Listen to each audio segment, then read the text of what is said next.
नमस्ते प्यारे बच्चों। तो हम समझ रहे थे एड ग्रेड अभ्यास पुस्तिका कक्षा छठवीं की भाषा भारती, जिसमें हमने पाठ 1 से लेकर के पाठ 20 तक कंप्लीट कर लिए थे। आज हम इस एड ग्रेड का 21वां पाठ समझेंगे और उसे अपनी एड ग्रेड बुक में इसको हम भर भी लेंगे। तो 21 में दिया गया है मेरी माँ, ठीक है। ये 21 पाठ दिया गया है, इसमें है मेरी माँ। तो देखिए इस पाठ के माध्यम से हम माँ क्या होती है, किस प्रकार से माँ की ममता होती है, ये सारी चीज़ें समझेंगे। तो ये दिया गया है पाठ 21 मेरी माँ।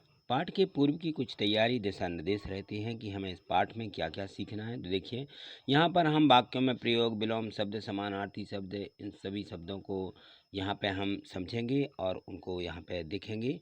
तो देखिए इसमें सबसे पहले इस पाठ के माध्यम से इसमें बहुविकल्पीय प्रश्न दिए गए हैं। तो यहाँ से दिए गए हैं कि निम्न शब्दों में से संस्कृत निष्ठ शब्द है। संस्कृत निष्ठ उसको कहते हैं वार्तालाप। क्या कहते हैं? वार्तालाप संस्कृत निष्ठ शब्द है।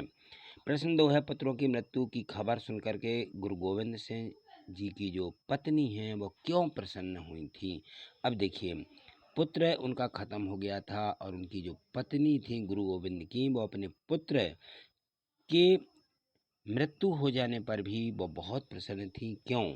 देखिए यहाँ पे धर्म रक्षार्थ अपने पुत्रों के बलिदान होने पर, तो इनका जो पुत्र था वह धर्म की रक्षा के लिए बलिदान हो गया था, इसलिए उनकी माँ बहुत प्रसन्न थी कि हमारा बच्चा जो है देश के काम आया। इस प्रकार से था। प्रश्न तीसरा दिया गया कि प्रत्यय जोड़ करके नए शब्द बनाइए। तो इसमें देखिए प्रत्यय इस प्रकार से जोड़ना, यहाँ पे देखा शब्द दिया, प्रत्यय दिया और यहाँ पे नए शब्द लिखना है। जैसे इन्होंने उदाहरण के रूप में समझाया है कि सजाना और यहाँ पे आवट लिखा हुआ है, तो दोनों को मिला करके प्रत्यय, ये प्रत्यय है, इसको सजाना में जोड़ देंगे तो क्या हो जाएगा? तो बन जाता है सजावट। ठीक इसी प्रकार से यहाँ देखिए बनाना, बनाना में आवट जोड़ेंगे तो क्या हो जाएगा? बनावट। ठीक आगे देखिए यहाँ देखिए इसमें दिया है पानी और यहाँ पे है वाला प्रत्यय जोड़ना है, तो सीधा सीधा पानी वाला। दया और लू प्रत्यय दयालु हो जाता है। टकराना और आहट लिखा है तो टकराहट, क्या हो जाएगा? टकराहट। सम्मान इत लिखा है तो सम्मानित, ठीक है ना। इस प्रकार से बनाना है। दर्शन का ये लगाना है प्रत्यय, तो दर्शनीय। ठीक इस प्रकार से हम इसको लिखेंगे। अब देखिए अगला प्रश्न, इसमें दिया गया है प्रश्न 4 और इसमें मूल शब्द और प्रत्यय अलग करना है। इसमें देखिए कुछ शब्द इस प्रकार से दिए गए हैं, तो इसमें मूल शब्द क्या है, उस मूल शब्द से जो है प्रत्यय को अलग छांटना है। यहाँ देखिए इस प्रकार से दिए गए हैं, जैसे पुष्पित बताया गया, पुष्पित का पुष्प और इसमें इत अलग कर दिया। ठीक है, तो इसी प्रकार से हमें सभी के करना है। तो जैसे प्रभुत्व दिया है, प्रभुत धन आओ हो जाएगा। ठीक है, सजा और यहाँ पे बट अलग होना तो सजाना धन आवट, सजावट होता है। मुस्कुराहट में मुस्कुरा धन आहट, टा लिखिए, यहाँ पर रा गलत लिखा है, टा, ठीक है ना, यहाँ पे टा लिखना है, मुस्कुराहट। फेरी और वाला तो फेरी और धन में वाला, यहाँ धन लगा लीजिए इस प्रकार से, धन फेरी वाला। ठीक, ये हो जाते हैं इनके प्रत्यय अलग कर दिए।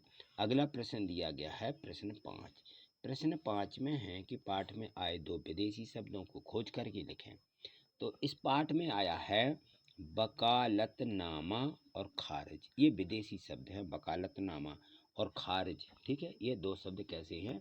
ये विदेशी हैं, देशज नहीं हैं, विदेशी हैं। ठीक है, यहाँ देखें प्रश्न 6वां में दिया गया है कि राम प्रसाद बिस्मिल ने संकट आने पर भी संकल्प को क्यों नहीं त्यागा। देखिए उनकी माता जी के प्रोत्साहन और सदुत्त व्यवहार के कारण राम प्रसाद बिस्मिल जी ने कभी भी संकल्प को नहीं त्यागा। ठीक है, तो इस प्रकार से थे ये इनके राम प्रसाद बिस्मिल जी। यहाँ से देखें आगे लघु उत्तरीय प्रश्न दिए गए हैं। प्रश्न 7 है कि जन्मदात्री शब्द का अर्थ लिखकर वाक्यों में प्रयोग करें। तो जन्मदात्री माँ कहलाती है, जो जन्म देती है उसको जन्मदात्री कहा जाता है, यानी माँ। वाक्य बनाएंगे हम इस प्रकार से कि जन्मदात्री जनन, इस जीवन में तो तुम्हारा ऋण उतारने का मौका नहीं मिला, ऐसा इस प्रकार से वाक्य बना देना। ठीक है, प्रश्न 8 देखिए, प्रश्न 8 में दिया गया है कि राम प्रसाद जो बिस्मिल हैं उनके स्वतंत्रता संग्राम में भाग लेने के पक्ष में कौन कौन नहीं थे। तो उनके पक्ष में कौन नहीं थे, उनके पिताजी और दादाजी जा बनाइए इधर, दादाजी गलत है ये, दादाजी उनके स्वतंत्रता संग्राम में भाग लेने के पक्ष में नहीं थे। ठीक है, तो ये जो हैं राम प्रसाद बिस्मिल जब स्वतंत्रता संग्राम में भाग लेने के पक्ष में उतरे थे, तो ये उनके पिताजी उनके दादाजी इनके पक्ष में नहीं थे।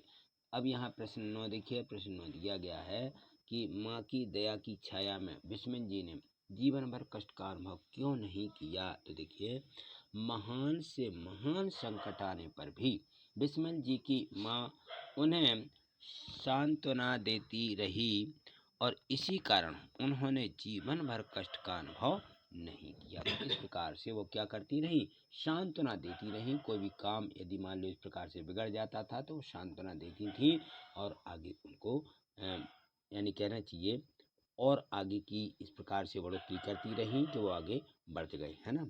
आगे देखें, प्रश्न दिया गया है 10वां, इसमें है बिस्मिल जी की कही गई पंक्तियों का भावार्थ अपने शब्दों में लिखिए। देखिए, उन्होंने ये कहा है, यह देश के हित मरना पड़े मुझको सहस्त्रों बार भी, तो भी मैं इस कष्ट को निज ध्यान में लाऊं कभी।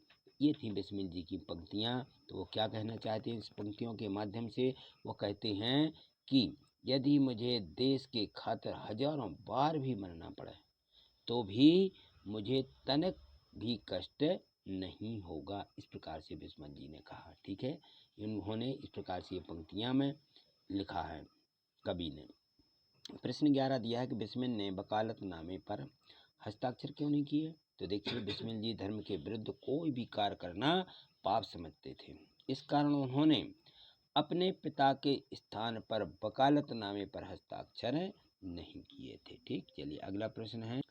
प्रश्न 12वां दिया है कि राम प्रसाद बिस्मिल को अपनी प्रतिज्ञा भंग क्यों करना पड़ी थी। तो देखिए, राम प्रसाद बिस्मिल जी को अपनी प्रतिज्ञा भंग कर अपनी माँ के आदेश की पूर्ति हेतु उनको अपनी प्रतिज्ञा भंग करना पड़ी थी। क्यों करना पड़ी थी, माँ के आदेश की पूर्ति हेतु वो है प्रतिज्ञा बिस्मिल को भंग करना पड़ी थी।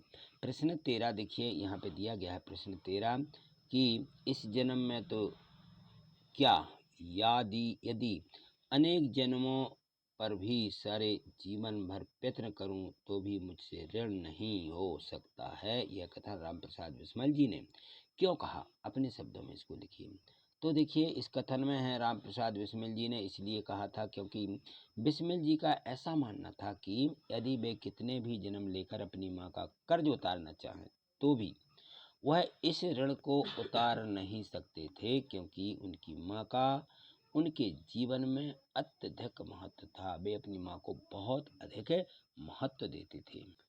यहाँ देखिए, प्रश्न 14वां दिया गया है, लास्ट प्रश्न है। इसमें है कि राम प्रसाद बिस्मिल की माँ ने पढ़ना लिखना कैसे सीखा, अपने शब्दों में लिखिए। तो देखिए, घर के काम काज से जो समय मिल जाता था काम काज करने के बाद, उसी में उनका पढ़ना लिखना होता था।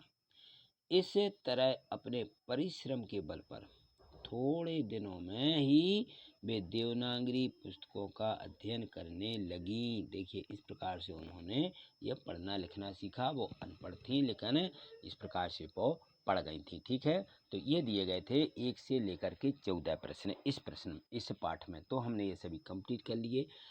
और यदि मान लीजिए आपने नहीं कंप्लीट किए हैं तो इनको अपनी एडग्रेड बुक में लिख लीजिए, जिससे कि हम परीक्षा के लिए इनकी तैयारी कर सकें। और तैयारी के लिए इस वीडियो को प्ले करके ज़रूर देखिए, जिससे आपकी समझ में भी आ जाए और जल्दी याद भी हो जाए। ठीक है, तो आज इतना ही, मिलते हैं अगली वीडियो के माध्यम से। यदि आप चैनल पर नए हैं तो चैनल को सब्सक्राइब कर लें, और यदि आपने पहले वीडियो देख चुके सब्सक्राइब कर लिया है, ठीक है, तो अब वीडियो को लाइक भी करना मत भूलिएगा। ठीक है, इसको लाइक भी करते चलना है, जिससे कि हमें सभी वीडियो सबसे ऊपर मिल सकें। ठीक है, थैंक यू, धन्यवाद।